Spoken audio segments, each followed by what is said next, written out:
Hello दोस्तों, स्वागत है आपका हमारे चैनल यूपी एग्ज़ाम क्रेज़र में।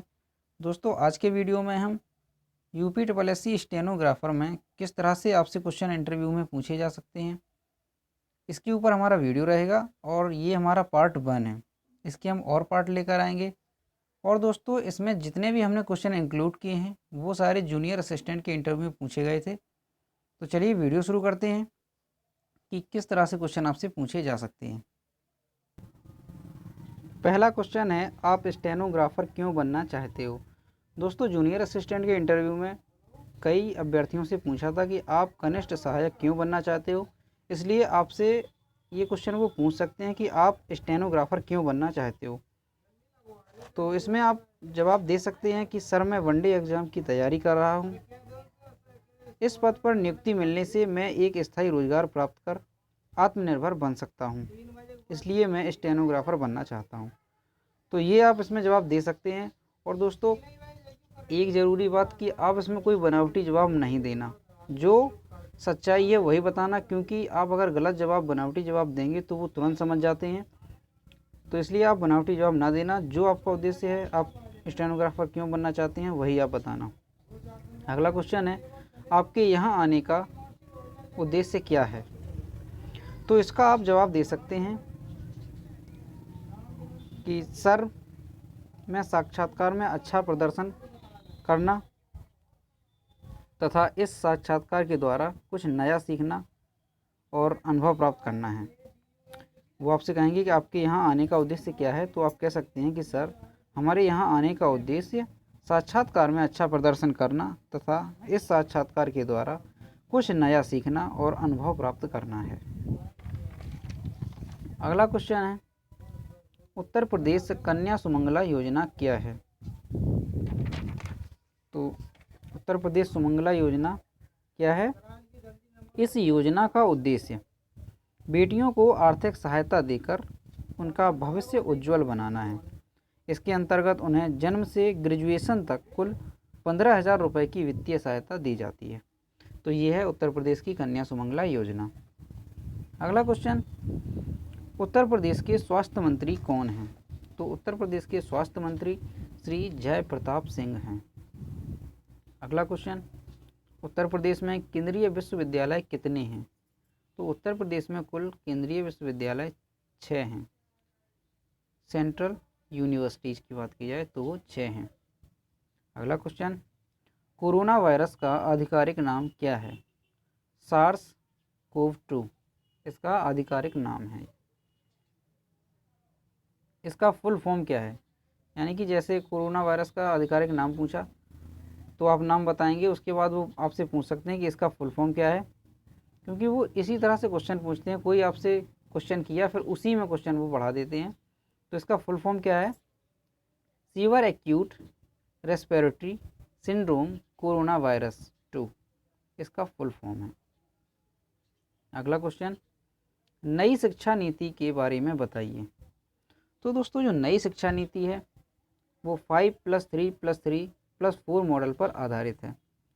मतलब इसके 4 चरण होंगे। पहला चरण मूलभूत चरण होगा, और दूसरा चरण प्रारंभिक चरण, तीसरा होगा मध्य चरण और चौथा होगा माध्यमिक चरण।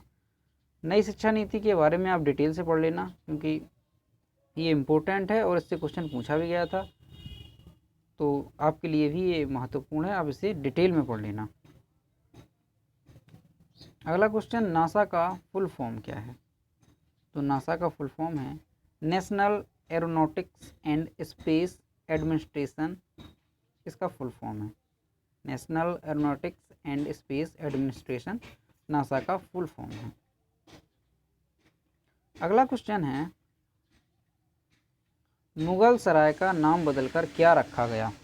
तो मुगल सराय का नाम बदलकर पंडित दीनदयाल उपाध्याय नगर रखा गया। तो दोस्तों, ये जितने भी नाम बदले गए, रेलवे स्टेशन के नाम बदले गए और जितने भी ज़िले के नाम बदले गए, ये बहुत ही महत्वपूर्ण है।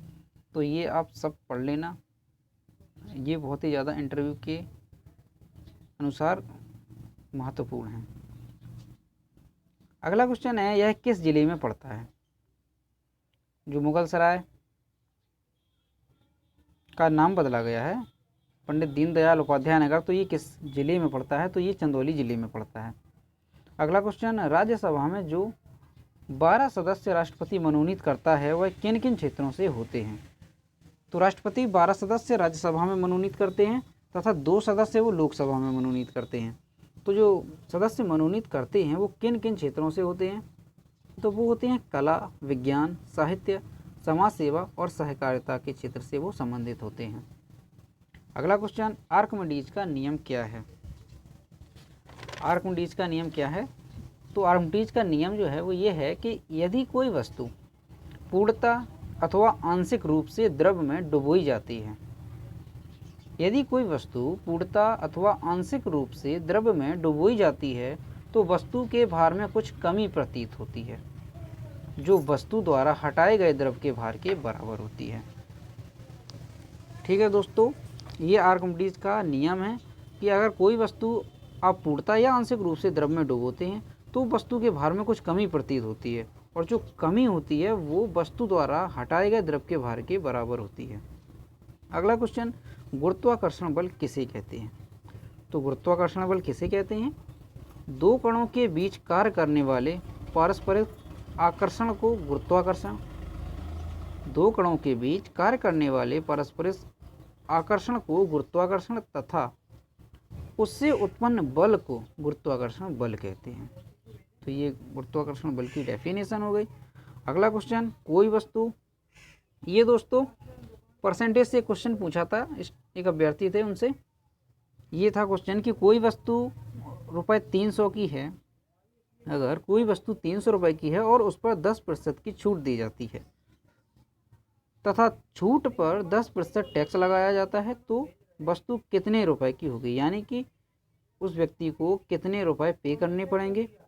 तो दोस्तों सिंपल सा है, इसमें आपको 300 रुपये दिए गए हैं, 10% की छूट दी जाती है, 10% निकालेंगे 300 का तो वो 30 निकलेगा। उसके बाद फिर क्या किया कि छूट पर 10% टैक्स लगाया, यानी कि 30 पे 10% आप टैक्स लगाएंगे तो 3 रुपये हो जाएगा, यानी कि 270, वहाँ पे 30 कम हुए, 270 और 3 रुपये आप जोड़ो यानी 273, तो 273 रुपये उसे देने पड़ेंगे। जो व्यक्ति उस वस्तु को लेगा तो उसे 273 रुपये पे करने पड़ेंगे। इसका यही आंसर है।